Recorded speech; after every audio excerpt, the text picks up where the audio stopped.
Misterios al anochecer, un programa que te interna en lo mejor de los enigmas, en los hechos misteriosos, la cultura y la buena música. Misterios al anochecer.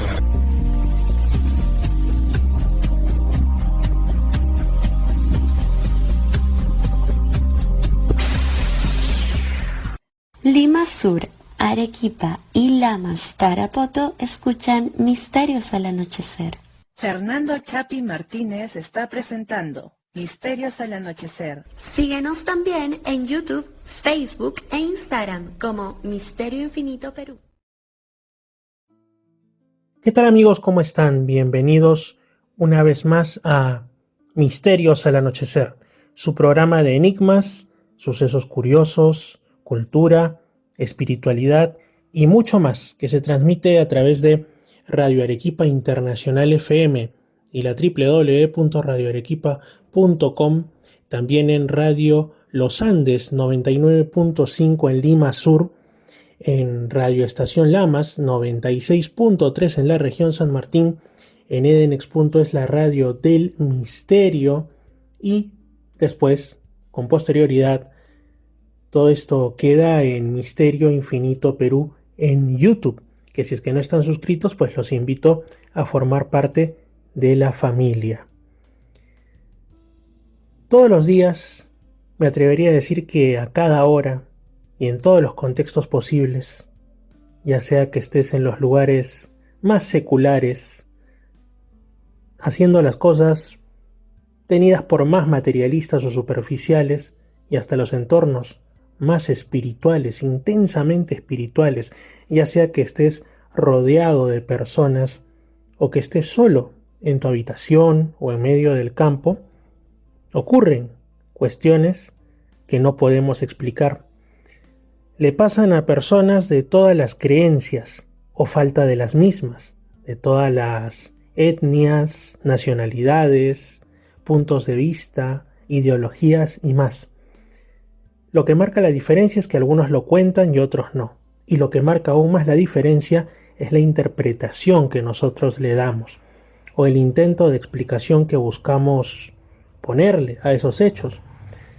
Por no decir también si es que los aceptamos como parte de aquello que nos ocurre en la vida, que tampoco tenemos que tener respuestas para todo, o si es algo que queda tan marcado en nosotros que al no encontrar la explicación procedemos a rechazarlo, para que no vuelva a surgir como un fantasma que nos asuste.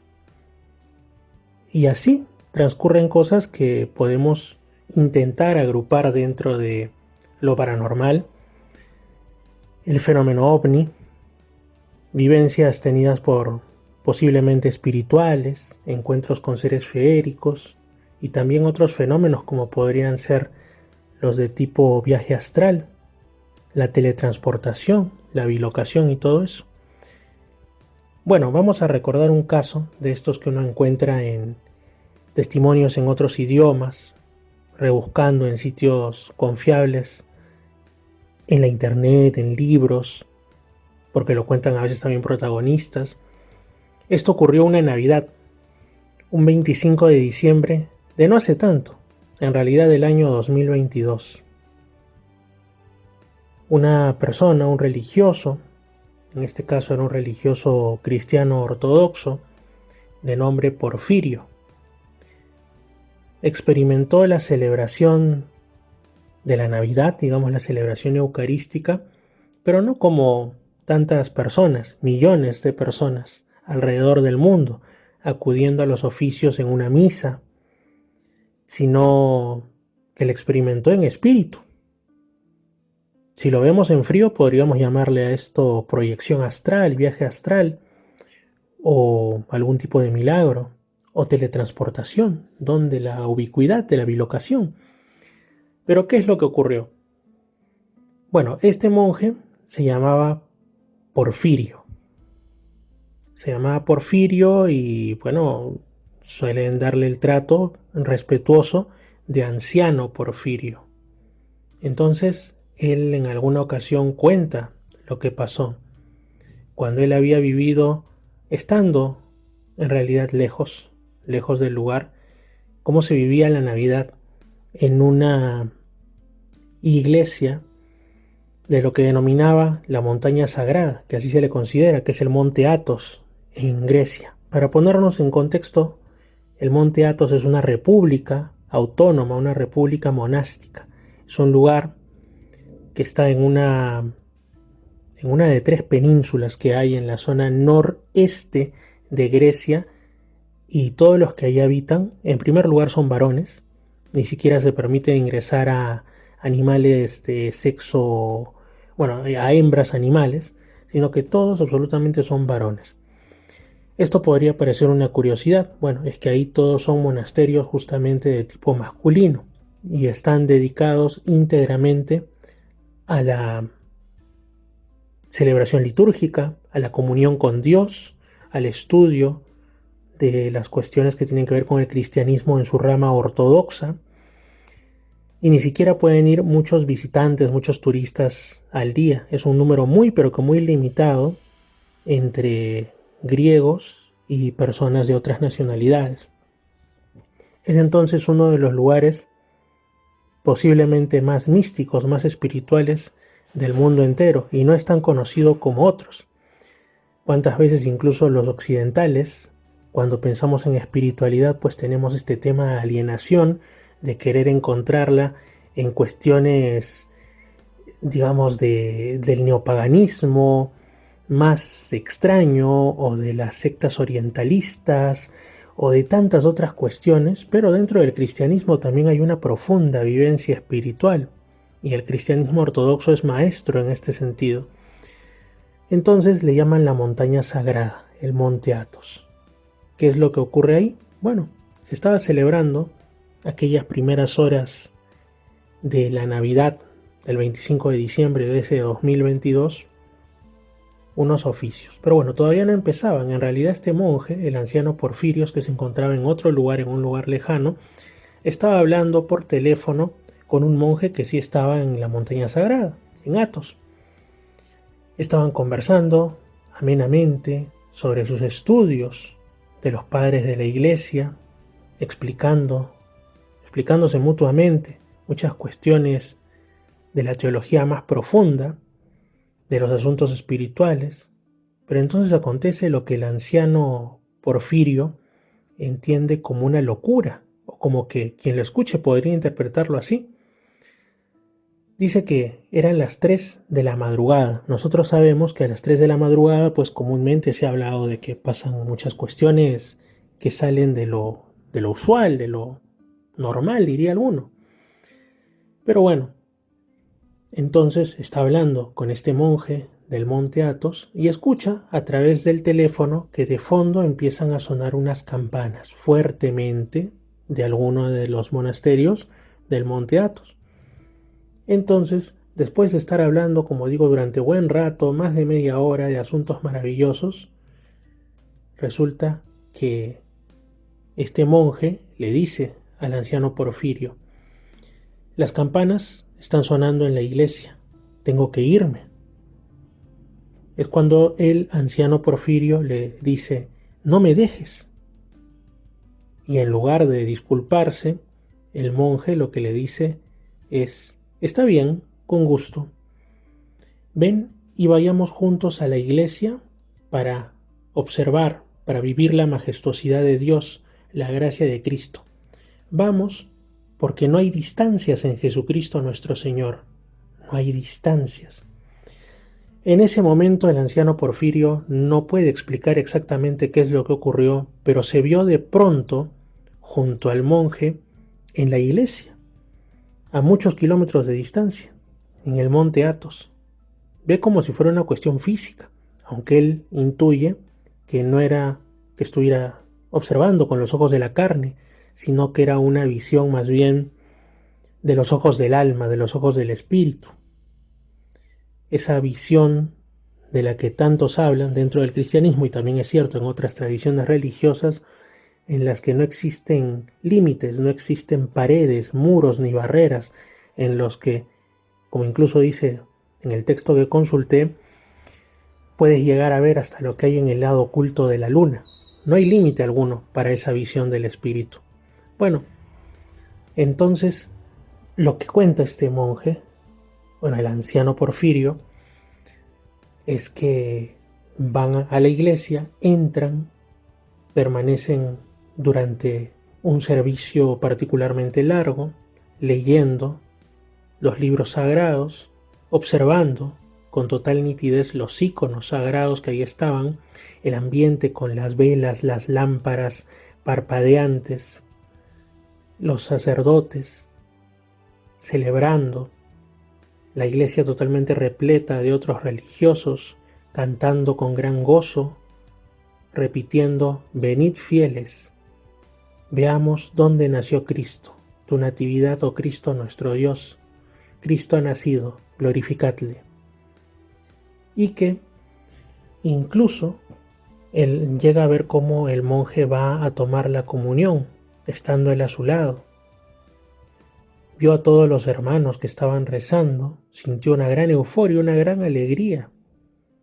Sintió que era una especie como de banquete espiritual y que no solamente lo experimentó él, sino que todos los que estaban ahí también lo vieron a él. Es decir, que fue una cuestión que pudo haber sido observada, pudo haber tenido más testigos. Por supuesto, el anciano Porfirio, el protagonista de esta experiencia navideña, seguramente siempre pensó que se trataba de un milagro, de un hecho propiciado por la divinidad, y en este caso por Jesús.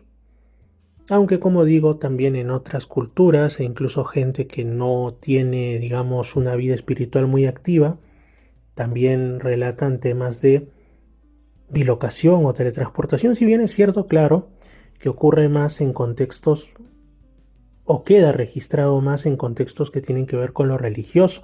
Por ejemplo, en el caso del Perú tenemos a San Martín de Porres, que fue visto en distintas partes fuera del monasterio en el que él se encontraba en la ciudad de Lima. Lo vieron incluso en África, algunos dicen incluso en otras partes del mundo, en México también. Y por supuesto, esto también se cuenta de la vida de Santa Rosa de Lima. Creo que no es exactamente algo que abone en favor de las causas de santidad, pero es un hecho tan maravilloso que yo creo que sí debería ser tomado en cuenta como una seña de la misma. Claro, si es que, digamos, entendemos que la santidad como la ve la Iglesia Católica y también la Iglesia Ortodoxa, en general las ramas más tradicionales del cristianismo, es así, es un estado de profunda comunión con Dios. Bueno, pero me pareció que este era un caso muy interesante para contarlo en el programa de hoy. ¿Qué les parece si en este viaje por lo imposible aterrizamos, y nunca mejor dicho porque vamos a hablar no de aviones, no de ovnis, sino que lo que también aterriza de cuando en cuando en nuestros jardines y en los campos alrededor del mundo son las aves? Las aves, pues, que en algunos casos son mucho más antiguas en sus especies actuales que la propia especie humana o que los mamíferos tal como los conocemos, que nos acompañan en nuestro rumbo por el mundo. De las aves, pues ya hay un consenso claro desde hace algún tiempo que descienden de una rama de los dinosaurios, esos otros seres tan familiares para nosotros en los libros, en las películas, en las caricaturas inclusive, pero que al final nosotros nunca los hemos visto cara a cara. Sin embargo, hay historias que tienen que ver en este caso con los descendientes de los dinosaurios, es decir, con las aves, que también nos cuesta pensar que alguien realmente las pueda haber experimentado en carne propia. Parecen más bien tratarse de creepypastas, o de fallos en la percepción, travesuras en la mente, o de la obra de algún bromista. Pero no, resulta que hay investigadores, hay foros, hay páginas especializadas en temas de enigmas que reciben casos muy extraños, algunos que están dentro de la criptozoología, de la que también nos gusta hablar en el programa, encuentros con seres que oficialmente para la ciencia no existen, Algunos, después de mucho tiempo, terminan siendo encontrados y agregados al amplio catálogo de las especies que hay en nuestro mundo. Pero otros son tan extraños que creemos que tendría que abrirse una ciencia aparte de la zoología si es que en algún momento se logra plenamente certificar su existencia, porque rompen con todo lo posible. Y en algunas ocasiones parece que más bien estuvieran ligados a lo paranormal, a lo de otras dimensiones, por así decirlo, o incluso al fenómeno ovni y a lo de otros mundos. Vamos a contar dos casos al respecto que tienen que ver con, bueno amigos, cuando ustedes escuchan de seres extraños, vamos a poner este paréntesis, inmediatamente creo que por un condicionamiento cultural de los últimos tiempos pensamos en, entre comillas, extraterrestres. Y nos imaginamos a los clásicos seres macrocéfalos, denominados grises, de ojos grandes, muy similares quizá a los duendes o a los diablos de la antigüedad. También están los otros que dicen que son rubios, que parecen humanos pero de gran talla. Pero existen otros casos en los que aparecen seres incluso más raros, más llamativos y también más de terror, los que tienen características animalescas. Hay quien habla de seres supuestamente ligados a luminarias o a lo que parecen naves tecnológicas no humanas, con características cánidas o félidas, reptilianas también diría alguno, pero no son tan comunes los casos de seres que tienen apariencia o rasgos como de ave. Bueno, de eso vienen entonces, cerrando el paréntesis, lo que les voy a contar. Primer caso ocurrió hace más de 10 años, en 2014, y el testigo nos cuenta lo siguiente.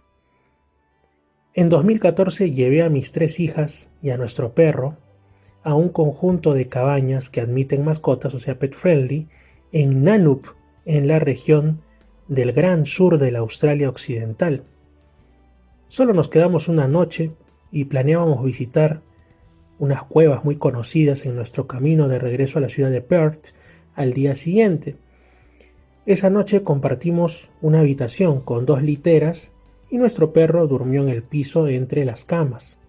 Pero de pronto recuerdo que sentí una extraña como energía, un hormigueo, una especie como de electricidad que me iba envolviendo mientras me quedaba dormido. Pero estaba demasiado somnoliento como para, digamos, que mi curiosidad ganase. En algún momento de la noche desperté ahora sí y me acerqué a la ventana, sintiéndome extrañamente tranquilo, como si estuviera en un estado de trance, pero definitivamente estaba despierto. En eso percibo que se acercan a la ventana, desde lo lejos, 3 seres altos y delgados. Sus cuerpos eran como los de cualquier ser humano, pero sus cabezas eran cabezas de emú, y su cuerpo, aunque antropomorfo, estaba cubierto del mismo plumaje negro ralo que normalmente se puede ver en el cuello de un emú. Abro nuevamente paréntesis. Muchos dirán, ¿qué es un emú? Suena como algún tipo de vacuno, un bóvido. No. Un emú es una de las especies de aves más grandes del mundo, nativa justamente de Australia. Un ave no voladora. Podríamos levemente, para hacernos una imagen mental, compararla con un avestruz, pero no es exactamente así. Y tiene hasta más o menos 2 metros de altura. Alguno me dirá un poquito más, pero ese es el promedio, unos 2 metros de altura, o sea que es más grande que la mayoría de seres humanos. Una vista imponente. Bueno, ese es un emú. Entonces, esta persona indica que eran 3 seres altos y delgados en medio de ese estado alterado de conciencia, en esa especie de trance que le salen a través de la ventana, o mejor dicho, al otro lado del vidrio de la ventana, como si tuvieran cabezas de estas aves, de emús y sus cuerpos cubiertos por plumas. Entonces alguien podría pensar, bueno, en medio de la oscuridad pudieron haber sido, hay muchos emúes salvajes justamente en Australia, no es raro, quizá eran estos animalitos que se habían acercado y en medio de la noche pues lo que se distinguía claramente eran las cabezas y el testigo quizá estaba muy impresionado y tuvo un fallo de la percepción. Yo pienso que podría haber sido así, pero el testigo asegura que tenían forma antropomorfa, es decir, que tenían brazos, que tenían piernas, que andaban como humanos. Me llama la atención. Bueno, hay que confiar en su palabra. Dice que el más cercano de estos tres seres ya estaba pegado a la ventana y estaba intentando abrirla. Quería ingresar a la casa. O sea que no era un ser etéreo, porque si no sería como esos casos de estos entre comillas extraterrestres que le llaman visitantes de dormitorio, que de pronto alguien dice y los ve dentro de su habitación. Para ellos no existen las puertas, ni los cerrojos, ni los muros. Parecen más como seres espirituales. En este caso parece que era algo muy físico.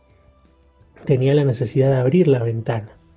Entonces, el protagonista de alguna manera les expresó que no lo iba a permitir con calma, pero de forma firme, porque no quería que se despertasen sus hijas, las niñas.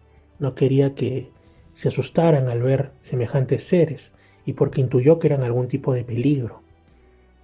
Recuerda que estos seres insistieron en entrar, pero no recuerda de qué forma se comunicó, aunque intuye que fue telepatía. Y después de eso dice no recordar nada. Perdió el conocimiento de alguna manera, pero que al día siguiente, al despertar, de pronto tenía esa imagen clara. Pensó, ¿pudo haber sido un sueño? Caminó hasta el exterior de donde estaba esa ventana, pero no pudo inspeccionar demasiado bien porque había mucha altura desde el suelo. Pero, poniéndose a pensar, efectivamente esos seres debían medir al menos lo que mide un emú normal, unos 2 metros o un poco más, para poder estar de pie a la altura a la que estaba esa ventana. Desde entonces el protagonista estuvo buscando, por ahí en páginas, en foros, en internet, si alguien más había tenido encuentros con seres antropomorfos pero con cabeza de ave o este tipo de cosas, y no encontró ningún otro. Al parecer fue uno de estos casos únicos, o quién sabe, porque ahorita les cuento otro. Misterios al anochecer. Retrocedemos imaginariamente 10 años desde el caso que les acabo de contar. De 2014 nos vamos hasta 2004, concretamente al mes de septiembre. El lugar, un pequeño pueblo llamado Cleveland en Texas, al sur de los Estados Unidos, temprano por la mañana, quizá entre las 7:30 y las 7:45 de la mañana, hora local. El testigo recuerda, dentro de lo que les vamos ahora a contar, que incluso para cerciorarse de lo que estaba observando era real, le preguntó a su madre, a su mamá, ¿estás viendo esto? Y ella le responde que sí, y que luego sus hermanos pequeños en el asiento trasero también afirmaron que lo habían visto y preguntaron qué es eso, porque era algo completamente fuera de lo normal, de lo común. Lo cuenta entonces en una página que recopila fenomenología sumamente extraña en cuanto a enigmas. Lo pone así: han pasado 20 años desde que observé esto, pero no me lo puedo sacar de la cabeza. Mi madre nos llevaba a mí y a mis hermanos a la escuela. Cuando salimos de nuestra calle, me doy cuenta de que la velocidad del vehículo, del auto, se estaba reduciendo. A nuestra izquierda había un terreno baldío donde observamos algo que parecía ser un gran pájaro, un ave enorme en realidad. Su color era gris y medía entre 1,20 m y 1,50 m de estatura. Cuando nos detuvimos en la calle para observar mejor, esta cosa también nos miró, y entonces, oh rayos, pudimos observar verdaderamente el detalle que nos llenó de más pavor. Su cara era larga, como si fuera vieja y de piel arrugada. Y lo más extraño es que llevaba ropa, como si fuera un humano, como si fuera una persona. Se dio la vuelta mientras abría no los brazos, porque si no podría haber sido cualquier persona, de repente menesterosa o indigente que estuviera por ahí. No. Llevaba ropa, pero era como una ropa vieja, y no abre los brazos, sino las alas, que eran muy grandes, como de 2,50 m hasta 3 metros. de amplitud. Y después despegó y empezó a volar hacia unos metros a la derecha de donde nosotros estábamos, pasando frente a nosotros. Lo curioso es que, aunque parecía estar volando como un ave, nunca agitaba las alas. Era como si planeara, o como si fuera una figura estática que solo flotaba. Tan pronto como cruzó la calle y se alejó, nos fuimos pitando a toda velocidad, porque evidentemente esto era demasiado fuera de lo común, y como dijimos, el testigo en ese momento era muy jovencito, era casi un niño. Le pregunta a su mamá y a sus hermanos más pequeños si también habían visto esto. Y a diferencia de quizá lo que pueden hacer otros padres, de negar, de decir no, hijos de un afán de proteger su cordura, por decirlo de alguna manera, y de decir no, esto no existe, no hay nada extraño, te habrá parecido, la madre estaba tan impresionada que también confirmó este avistamiento de un ser imposible en plena calle, como escapado de un portal dimensional que tenía elementos de ave, pero también elementos claramente humanos, incluso la ropa, aunque era una ropa como vieja, como raída, un ser salido de las peores pesadillas. Otro de esos casos que llegan a distintas páginas, investigadores, foros de internet, y que tiene que ver con cuestiones aéreas, pero aún más extrañas si cabe, o que están más o menos en el mismo rango de extrañeza que lo que les hemos contado con anterioridad, es una historia que ocurrió en julio de 1997. Si se dan cuenta, en cuanto a las historias, en este programa estamos yendo hacia atrás cada vez más. Ya vienen unos retrocasos, no se aleje usted de la sintonía. Bueno, julio de 1997, en el estado de Washington, Estados Unidos, concretamente en un lugar llamado Bremerton. Era una noche bastante cálida de verano, el verano del hemisferio norte, el verano boreal, alrededor de las 10 de la noche locales, cuando de pronto el testigo se percata de que algo está volando sobre el lugar, pero era algo que no parecía plenamente físico, porque era un tanto transparente, o mejor dicho, translúcido, que en realidad se hizo más visible debido a que pasó por sobre la línea de unos árboles que estaban ahí haciendo contraste además con la luz de la luna de aquella noche. Lo que nos cuenta el testigo es que se trataba de dos grandes criaturas voladoras como transparentes. No se veían plenamente físicas o consistentes, pero sí que eran muy grandes. De hecho, esta es una de esas formas de calcular o de comparar el tamaño que a muchos nos pueden parecer extrañas, pero creo que en otras geografías del mundo son bastante comunes estas comparaciones. Las compara con la envergadura de un avión Cessna. Decía que estaban volando en lo alto del cielo, justamente cerca de esa zona de Bremerton, donde hay una playa, y sobre la casa de los suegros del testigo.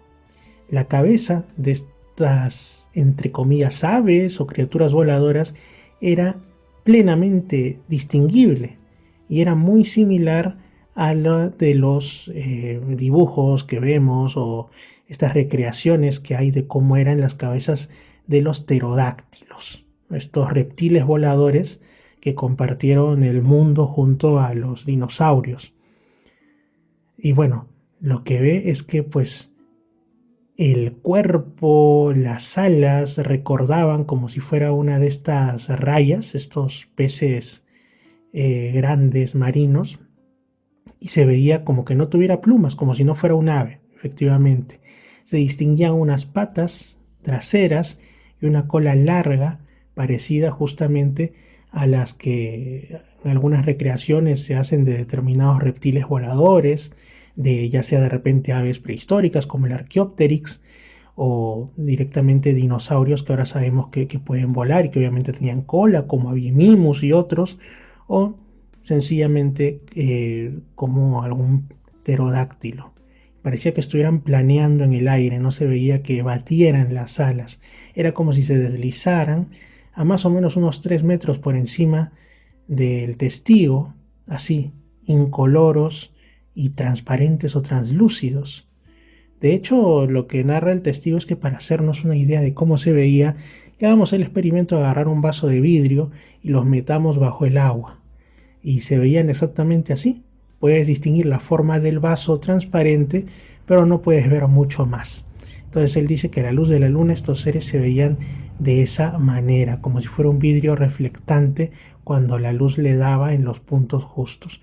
No había ningún ruido, el ambiente estaba en pleno silencio y en algún momento uno de estos seres es como que se percatara de su presencia y descendió tan bajo que le daba la impresión al testigo que si se hubiera empinado o se hubiera parado sobre el techo de una camioneta que estaba ahí cerca, pues podría haber tocado al ser mientras volaba tan bajito. Y de ahí se dirigió hacia el techo de una casa cercana, pasó casi rozándolo, luego viró y planeó hacia otro lugar para adentrarse en la oscuridad y terminar de desaparecer, ¿no? Dice que el testigo terminó contando esto como una anécdota a los otros miembros de la familia, pero que nadie le creyó porque evidentemente pues pensaban que se trataba de una broma o de que algo estaba yendo mal con el testigo, pero estos casos, si bien no son comunes, pues aún más extraños se han reportado.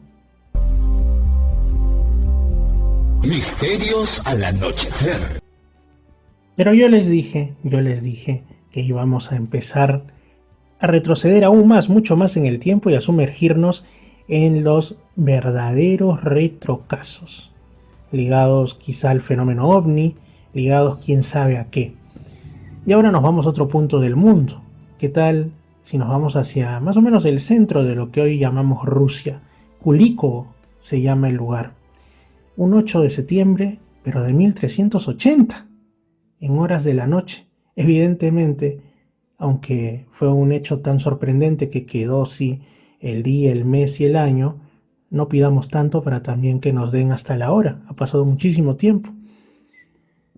Lo que se recuerda es cómo unas supuestas fuerzas celestiales aparentemente interfirieron, así como se habla pues de batallas en Europa, en la conquista de América, en donde hay en la reconquista española también, de supuestamente seres angélicos o de algún tipo de señales celestiales que toman partido por alguno de los bandos y terminan cambiando el rumbo no solo de una guerra o una batalla, sino de la historia.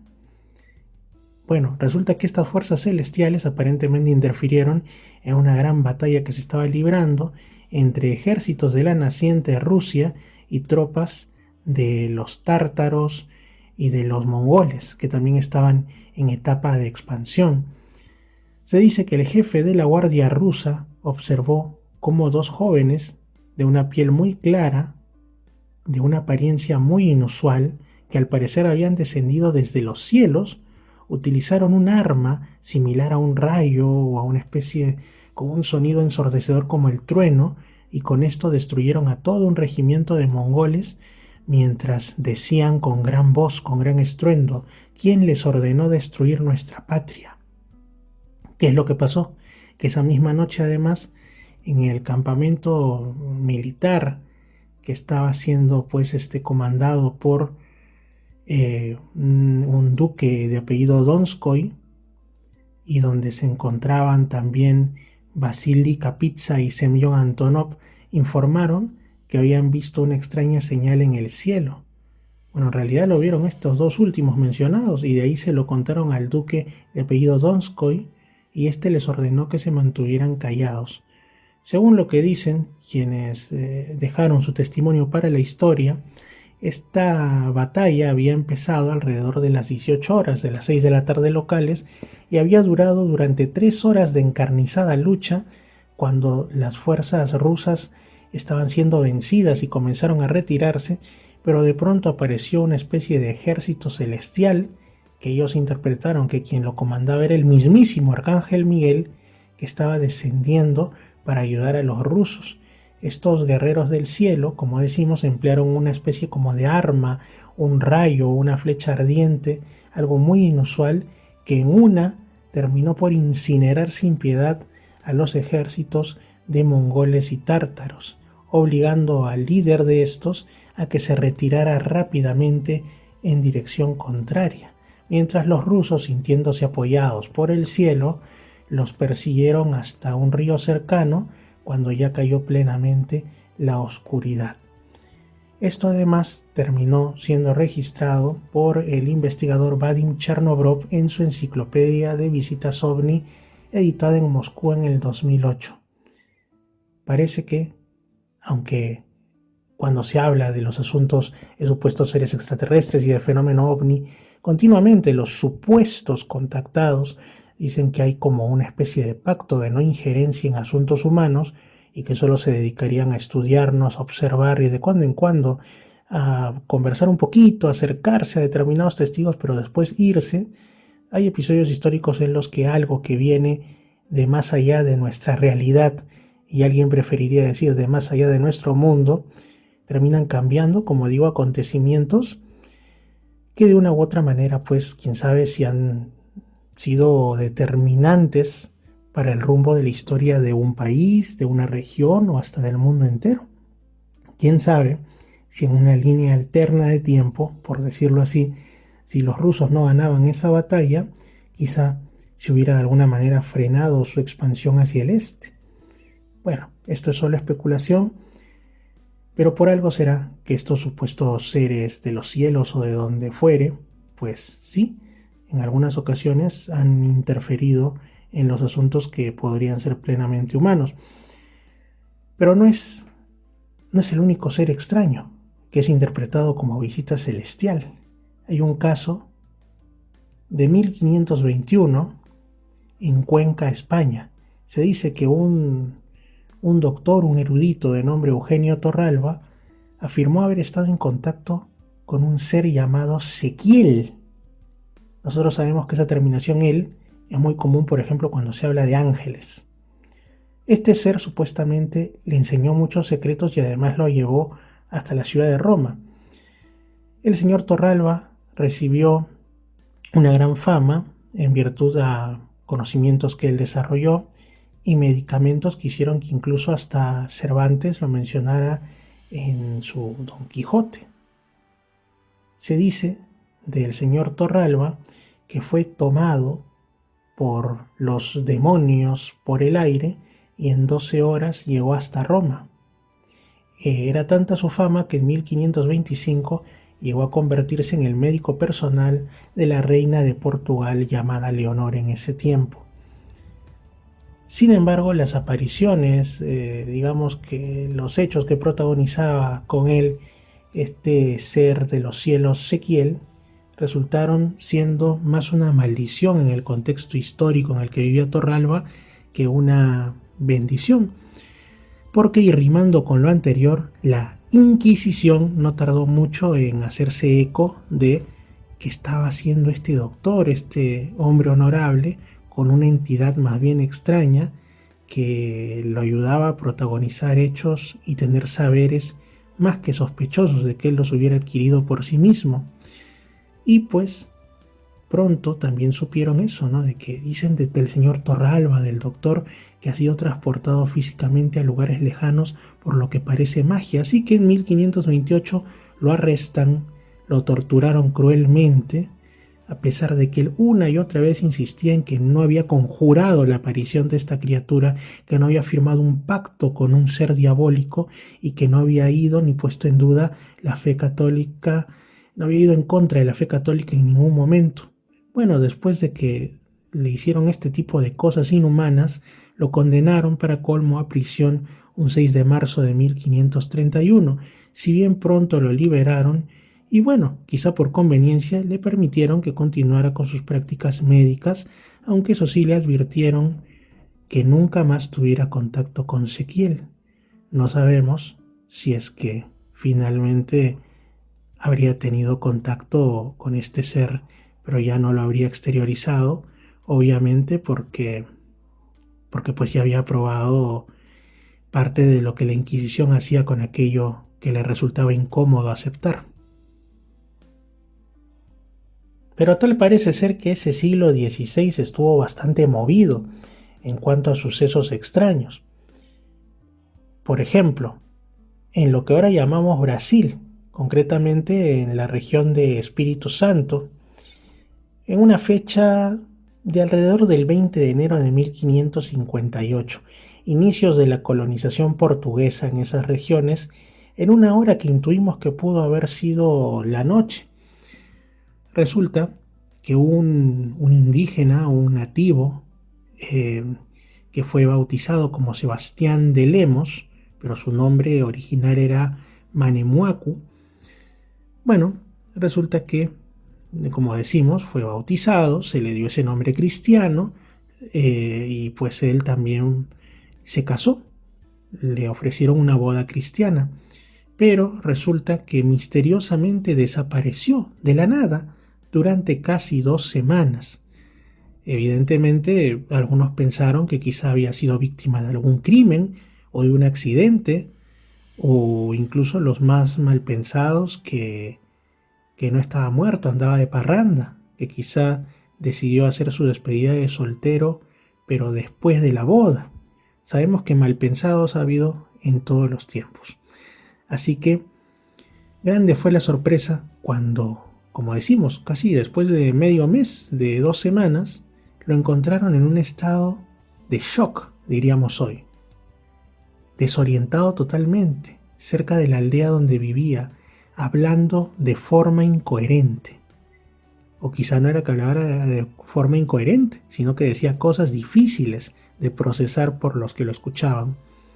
Le dijo a los jesuitas locales, que eran quienes estaban evangelizando en ese tiempo lo que ahora llamamos Brasil, que había sido secuestrado, abducido, diríamos hoy, por unos extraños, unos seres muy raros que lo llevaron a la fuerza a un lugar desconocido. Cuando le preguntaron quiénes fueron esos que te llevaron, de dónde vienen, qué pretenden, qué querían de ti, solo pudo describir que quienes se lo llevaron eran una especie de diablos y que lo habrían forzado a ir con ellos con un gran ruido en el ambiente. Según esta víctima, fue llevado a muchos lugares donde vio incendios, donde vio cosas horribles, quizá asuntos que no pudo procesar, que no pudo entender desde su mentalidad propia de la época. Finalmente, después de todos estos días de lo que él denominaba como el martirio al que lo sometieron, estos seres, estos diablos, como los llamó, lo depositaron, lo dejaron ya, se hartaron quizá a experimentar con este desdichado hombre entre unos pantanos que había en la zona. O sea, ni siquiera lo devolvieron a su casa. Bueno, esto también nos recuerda a algunos casos de abducciones más recientes, ¿no? Donde parece que los seres de otros mundos o de otras dimensiones, a donde sea, son totalmente desconsiderados hacia aquellos a los que raptan. Este desdichado Sebastián de Lemos estaba en estado de shock cuando vio aparecer a los rescatistas, hoy los llamaríamos rescatistas, en realidad los que estaban buscándolo y que lo llevaron nuevamente a casa, porque estaba pensando que en realidad se trataba de que eran esos diablos que volvían a por él para someterlo nuevamente a esos martirios. Dicen que a pesar de que su grupo, su etnia nativa y también los jesuitas lo apoyaron, velaron por su salud, por intentar que vuelva en sí, Manemuacu Sebastián de Lemos murió no mucho después, tan solo unos pocos meses después, el 2 de abril de ese año 1558. Otro caso más en el que alguien, independientemente de los países, las etnias o los tiempos, se encuentra con seres extraños y esto termina llevándole incluso a perder la vida. La fuente para esto es el investigador Edison Boaventura Jr. de Brasil, citando a su vez al investigador Celso de Martín Siqueira, que también a su vez había citado el relato del sacerdote jesuita Francisco Pires en sus cartas avulsas de 1550 a 1568. Nos ponemos a pensar si esto fue quizá una de las primeras abducciones registradas en Brasil o incluso en la historia de la América en su conjunto. A veces ha pasado tanto tiempo de algunos casos que lo que nos queda es simplemente una descripción muy breve, pero lo suficiente como para hacernos una idea de que algo extraordinario pudo haber ocurrido en lejanos tiempos. Resulta que en 1496, es decir, incluso antes de los casos que hemos relatado, en el siglo XV, finalizándolo, en las cercanías de Roma, Italia, pues resulta en una fecha y una hora que desconocemos, que a orillas de un río, cerca del castillo de San Angelo, pues la gente local terminó consternada, asustada, horrorizada, pensaban que era cosa del diablo. Así como en el anterior caso, pues de Brasil, el infortunado que fue llevado por unos seres raros los identificó como diablos. Seguramente en este caso italiano pensaron que era cosa del diablo cuando encontraron el cuerpo sin vida de un ser monstruoso. De acuerdo a lo que podían utilizar como cuestiones para comparar en la época, identificaron a la criatura extraña como si tuviera una cabeza similar a la de un burro, el torso, es decir, la zona del pecho, como si fuera el de una mujer, es decir, entendemos con alguna especie de senos, y que todo su cuerpo tenía lo que parecían ser escamas, como escamas de pez. ¿De qué puede tratarse esto? ¿Una cuestión criptozoológica? ¿O quizás se trata de un ser que era tan raro que solo podían describirlo de esa manera? Y quién sabe si lo que llamaban escamas en realidad era alguna especie de traje.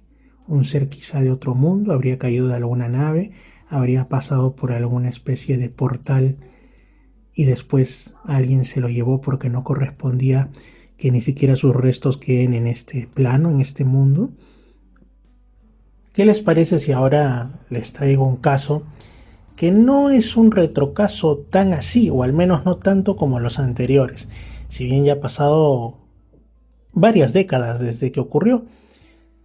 Estamos hablando de un caso del 8 de noviembre de 1971 y el lugar, pues, ahora que estamos en una temporada de calor en el hemisferio sur, pero de invierno en el hemisferio norte, que hace poquito nomás ha sido Navidad, pues, ¿de dónde se dice que viene Papá Noel o Santa Claus?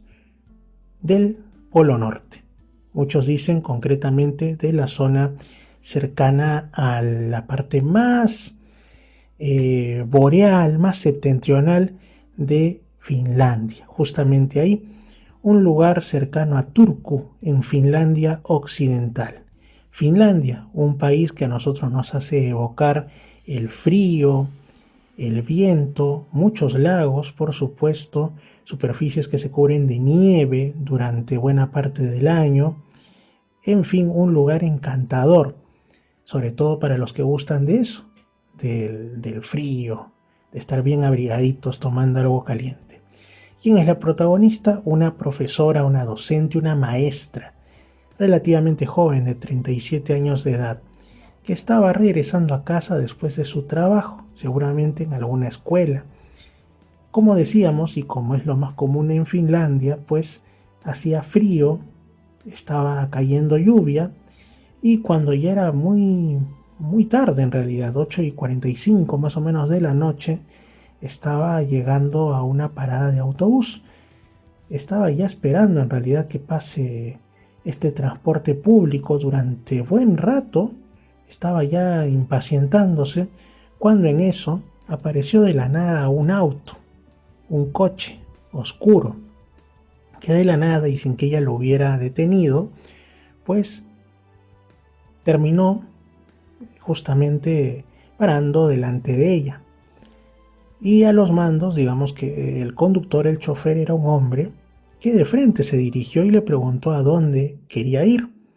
Entonces ella le respondió que estaba queriendo dirigirse a unos 20 kilómetros de distancia en dirección hacia Turku, así que el conductor le ofreció darle un aventón, ayudarle a ir hasta una parada de autobús que estaba más hacia allá, más cercana a esa ciudad de Turku. La testigo aceptó, la profesora, porque de momento no vio que estuviese pasando algo anormal y seguramente estaba muy apurada por llegar a casa. Aunque nosotros sabemos, por supuesto, que tanto en esos tiempos, en los 70, como ahora, lamentablemente, pues la inseguridad es grande. Así sea en Finlandia, uno no puede considerar que sea una práctica deseable el pedir aventón, más aún de noche en las carreteras, porque sabemos que puede ser más bien un peligro. Pero bueno, la protagonista estaba apurada, así que tomó esa opción. Pero de inmediato se dio cuenta que cosas raras pasaban al interior de ese auto, entre comillas, porque había como, o percibía de alguna manera que se había pues desplegado una especie como de campo magnético, una especie de campo eléctrico que no se podía ver, invisible, transparente entre ella y ese conductor. Dicho sea de paso, al conductor solo podía verlo como de perfil y le pareció en un primer momento que estaba vestido de una manera extrañamente elegante y la constitución de su cuerpo era pues bastante delgada. Pero poco después, en medio de la oscuridad de la noche y seguramente alumbrado solo por la luz exterior que se colaba a través de las ventanas, logró distinguir la maestra que el chofer no era que estuviera vestido elegantemente, sino que era una especie de traje gris plateado, quizá metálico, muy raro. No pudo ver detalles adicionales porque, como decimos, dentro del auto estaba bastante oscuro. El chofer empezó a hacer preguntas muy raras, por lo menos muy fuera de lugar o inesperadas, sobre el trabajo de la docente. Se interesó por los alumnos, por distintas cosas que parecían obvias. Era muy raro porque tenía al parecer un gran desconocimiento sobre lo que es la vida escolar. Y nosotros sabemos, y de por sí en nuestros países, en Hispanoamérica, pues la escolarización es obligatoria y hasta cierto punto gratuita.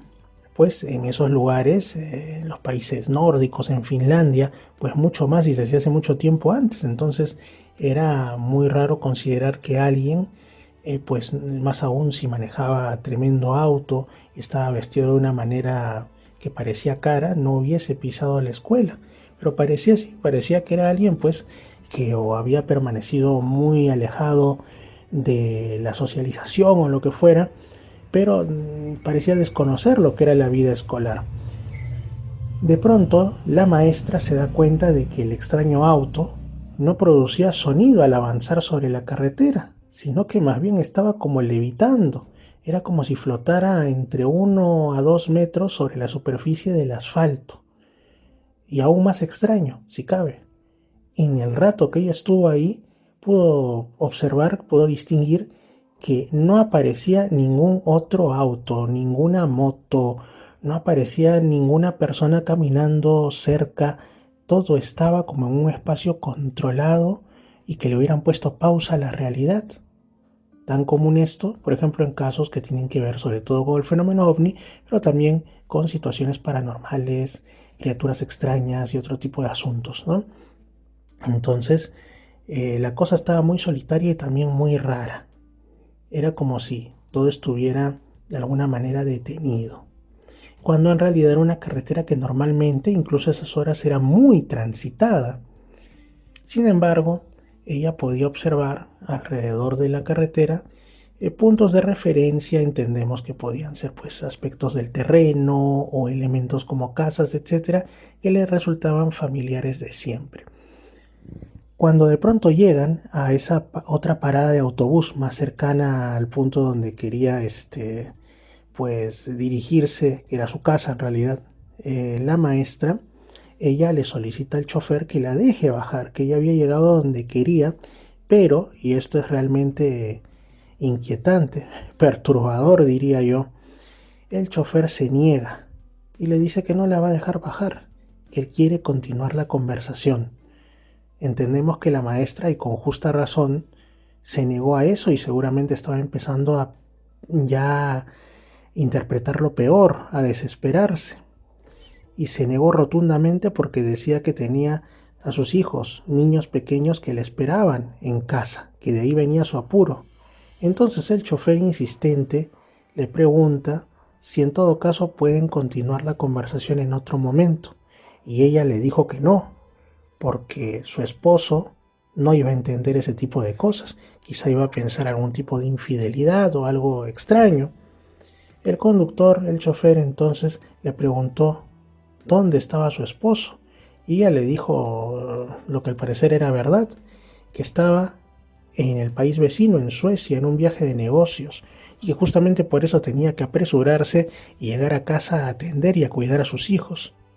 Entonces el chofer pues se despidió, ella le dijo adiós, la puerta del auto al detenerse se abrió sola, como si tuviera algún tipo de automatismo, pero recordemos la época, los 70s, no había mucha posibilidad de que eso fuera así, y entonces ella salió rapidísimo. Cuando volteó a mirar el auto del que había descendido, se dio cuenta con que se había esfumado literalmente en el aire.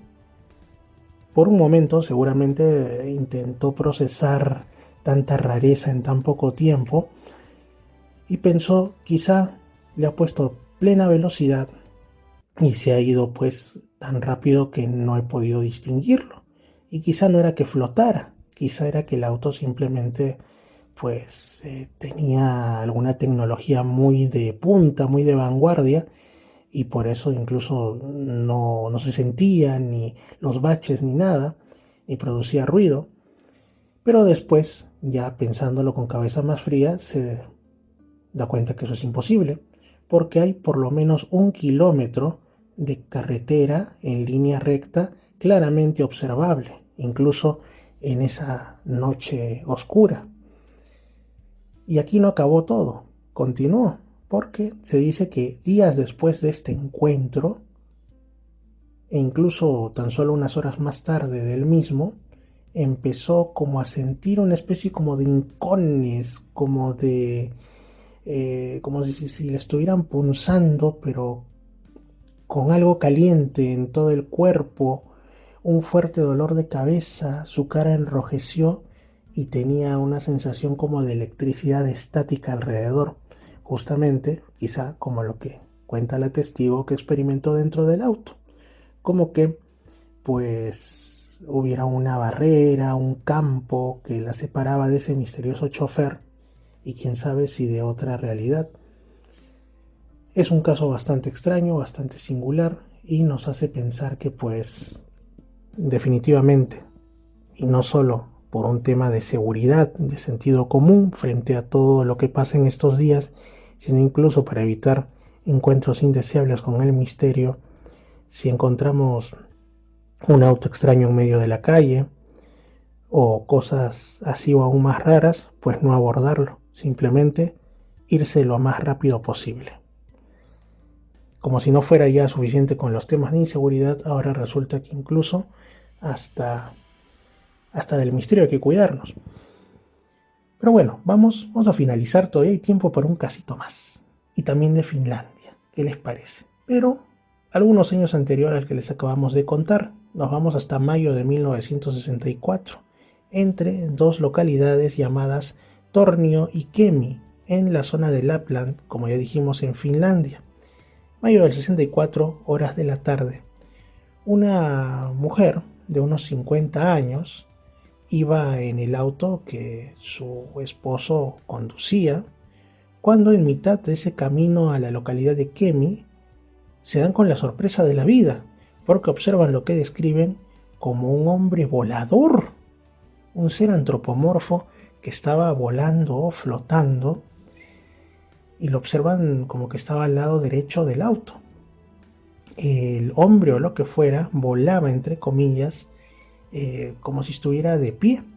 Por eso decimos flotaba o levitaba, como si estuviera de pie, con las manos hacia el frente de él, y estaba más o menos a unos 200 metros de la carretera y a una altura como de 300 a 400 metros sobre el cercano bosque, y llevaba la misma dirección que el vehículo, que el auto. Como repito siempre, a mí me resulta muy singular. Yo creo que no podría hacerlo, y he consultado con bastantes personas y me dicen que ellos tampoco podrían, esto de calcular cuando ves algo extraño en un entorno que incluso pues estás en un auto en movimiento, una distancia con tanta exactitud, ¿no? De decir, yo vi una nave, yo vi un ser, yo vi lo que fuera, ¿a cuánto estaba, amigo, amiga? A 200 metros, a 300 metros, a 35 metros. ¿Cómo calculas eso? Bueno, yo no sé. Pero bueno, dice eso, ¿no? Que estaba este ser flotando o volando a unos 200 metros de la carretera por la que transitaban y a unos 300 o 400 metros de altura, como decimos, sobre el bosque cercano. Volaba, decían, más o menos a la misma velocidad o un poquito más lento, pero solo un poquito que la velocidad que llevaba el propio auto, o sea, unos 80-90 kilómetros por hora. Y lentamente fue siendo dejado atrás. Este hombre, o lo que fuera, estaba vestido con un traje plateado, como si fuera metálico, y además no se le podía ver las facciones del rostro porque tenía una especie también de casco. Cuando la señora protagonista de esta historia, observando la televisión, vio por ahí, y recordemos, desde el año 64, es cierto que se estaba en la carrera espacial, pero todavía no habían sido transmitidas una y otra vez, por ejemplo, estas imágenes de los astronautas del programa Apolo. Faltaban todavía unos 5 años para la llegada del hombre a la luna con Neil Armstrong. Pues no era tan común como ahora que te dicen astronauta o cosmonauta y tienes una imagen, la imagen típica, ¿no? De cuando llegaron a la luna. No era tan así en ese tiempo, en el 64. Entonces la señora, que además tenía 50 años, o sea, quizá no estaba tan con lo último de la tecnología para ese entonces, enciende la televisión y ve por ahí unas imágenes de los astronautas, que era la novedad en ese tiempo, y se sorprende porque dice, oiga, esos son muy parecidos al hombre volador que hemos visto. Dice que cuando el tiempo que duró esta visión fue como de unos 2 a 4 minutos y que lo vieron claramente, pero alrededor no vieron si este ser había bajado de un avión o de algún otro vehículo. No vieron absolutamente nada de eso. Su esposo también lo observó, pero le dio algo de miedo. No quería mirarlo de manera directa. Y después, al parecer, como que negó que lo había visto. Y se hizo el que nunca creyó la historia. Por eso decimos que hay algunos casos en los que, pues, no es que alguien no haya sido protagonista o testigo de un asunto paranormal, ovni o dentro de lo extraño, sino que sí lo ha vivido, pero es algo tan chocante, es algo tan rompedor, tan fuerte y no lo pueden explicar, que prefieren entrar en negación y simplemente traicionarse incluso a sí mismos, no solo a quienes les rodean, sino a sí mismos, y decir que eso nunca pasó. ¿De qué se trató este ser al que la señora intentó comparar con un astronauta? Se trataba de algún tipo de traje o prototipo tecnológico que estaba en pruebas, un ser de otro mundo, un viajero en el tiempo, sencillamente algún tipo de proyección de no sabemos qué o quién, con qué intención. Son cosas que nunca llegaremos a saber posiblemente, pero te las contamos en Misterios al Anochecer. Amigo, amiga, un gran abrazo, muchas gracias por acompañarnos en tu programa de enigmas llamado Misterios al Anochecer, que va en Radio Arequipa Internacional FM, en la www.radioarequipa.com, en Radio Los Andes 99.5 en Lima Sur, en Radio Estación Lamas 96.3 en la región San Martín, en Edenex. Es la radio del misterio, y en Misterio Infinito Perú en YouTube. Te envío un fuerte abrazo, Dios te bendiga y hasta el siguiente programa. No te olvides de suscribirte a Misterio Infinito Perú en YouTube. Que descanses.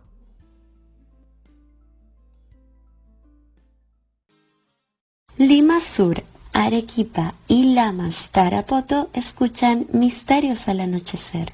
Fernando Chapi Martínez está presentando Misterios al Anochecer. Síguenos también en YouTube, Facebook e Instagram como Misterio Infinito Perú.